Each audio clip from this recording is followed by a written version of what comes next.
And the sad thing is, when you roll that question out, you think you won something. Like you won a big old stuffed animal at the carnival. You use that question like it's a finishing move in a WWE wrestling match. You use it like it's the big bionic. He's going up. Hulk Hogan, he drops a big leg on him. He's down for the cover. You use it like it's the big tombs.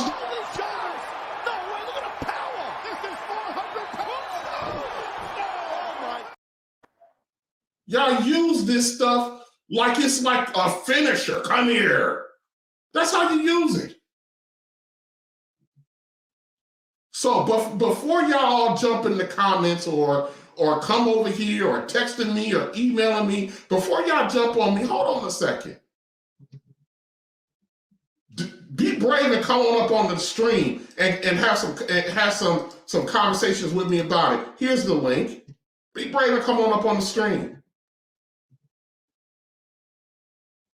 Before y'all get all in your chest, understand something. Over here, the last 3 months of the live streams over here have been holding men strictly accountable for the failures of the Black family and the Black community.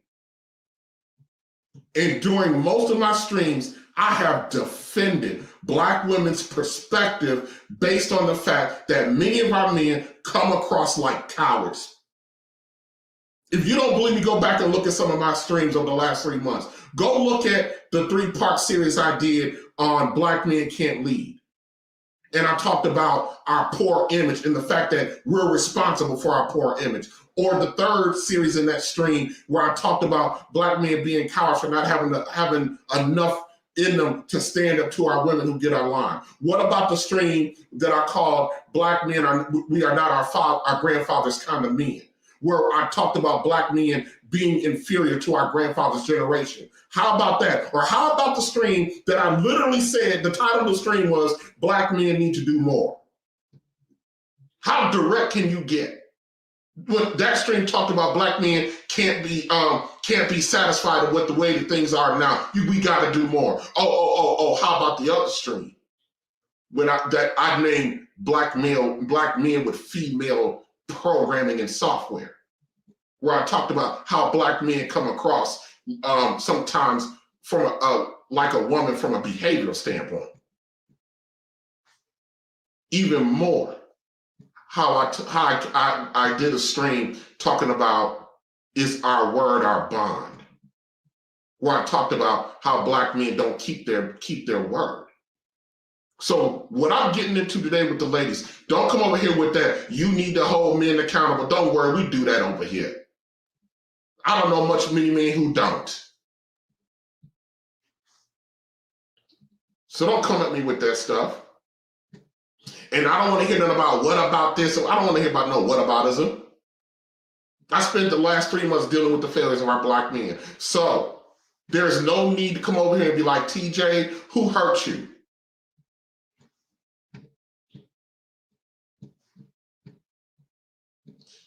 So when this shit go too far, let me tell you something. I ain't afraid of none of you. I'm not afraid to challenge your chaotic behavior. I'm not afraid to piss you off. For what? What the hell do I need to be afraid of? Like, for real. So many Black men are downright afraid to tell you when you are completely and utterly out of pocket. I've said it more than once. When it comes to our women, most of us Black men are complete, absolute cowards. Oh, as a side note, the #1 reason why our women can say shit like that, who hurt you, is because their entire lives they have not heard Black men talk like this to them or around them. Not to any significant degree. Most of our women are in complete shock and disbelief when they hear guys like Kevin Samuels talk, because no man around them had the balls to express to them in clear, direct, unwavering terms their viewpoint, their wants, their needs of most Black men. So our women get into their fight positions because of what they are now starting to hear. What they believe, what our Black men believe, and what our Black women are hearing. This is not new information. But this information contradicts our women's worldview. They think this talk is all about Kevin Samuels. I don't know how many times I've heard, don't come over here with that Kevin Samuels talk. Newsflash, ladies. The fact is, Black men has always have had these perspectives. The same perspectives of guys like Kevin Samuels. He just was a messenger. He didn't originate any new ideas, any new concepts, any new thoughts, any new behaviors. Another side note, you think Barack Obama was the first qualified qualified Black man that could have been president of the United States? He wasn't the first that could have done the job. He just happened to be the right messenger at the right time for the people that liked him. And then we sit around here as Black folks, trash that man because he didn't do enough for Black folk while he was president. What you wanted that brother to do? Hang the Pan-African flag from the front of the damn White House? Round up all whitey, steal all their resources, go to Jeff Bezos, dismantle his company, and give everybody a piece of Amazon? What the hell do you wanted him to do? Now, I believe there's some things that he could have, done.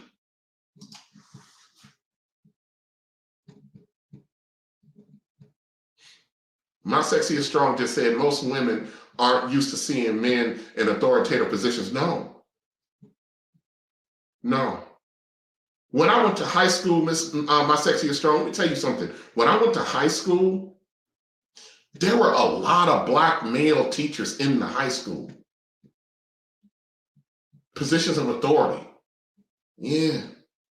You'd be hard pressed to see a male custodian. I don't even know what they call them, no, sanitation engineer. I don't know what they call them now. Janitor, custodian. You'd be hard pressed to see a man custodian walking around at school right now. I had Black men at every level of my education level, from elementary, middle school, and high school. My science teacher, where Black people failed the hardest at in school science. My science teacher, Mr. Jackson, God rest his soul. Tall, gay as he want to be, and didn't mind popping you in the mouth if you got out of line, and would call your mama or grandmama or your daddy and tell him what the hell he did. Mr. Simmons, my African American history teacher, my government teacher, my world history teacher, Black man. My sub-school principal, Mr. Ware, God rest, the meanest motherfucker on the planet.